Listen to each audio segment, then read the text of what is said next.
Gone in a split second, the chilling mystery of 1809. On November 25, 1809, amid the turmoil of the Napoleonic Wars in Europe, a strange event occurred, one that remains unexplained to this day: the disappearance of Benjamin Bathurst.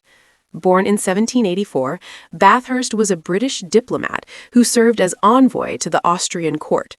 After Austria's defeat by Napoleon Bonaparte, he began his journey back to England through Prussian territory.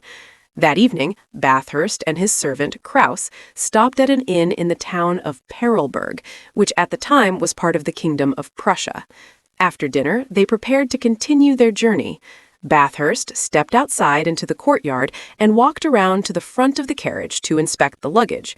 In the brief moment when he moved out of sight, he vanished completely. Krause waited, then began searching for his master, but Bathurst was nowhere to be found.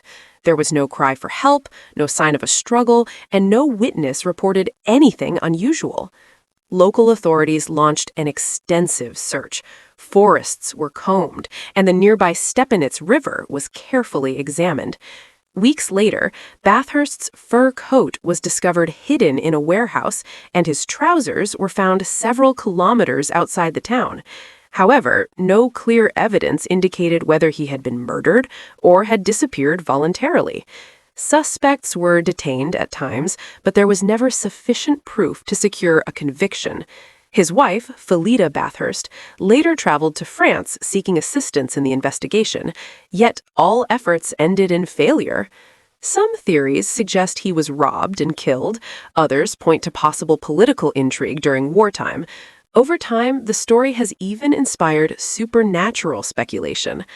More than 2 centuries later, the disappearance of Benjamin Bathurst remains an unsolved historical mystery. In an age when almost every movement can be traced, the events of that night in 1809 remind us that history still holds shadows beyond our understanding.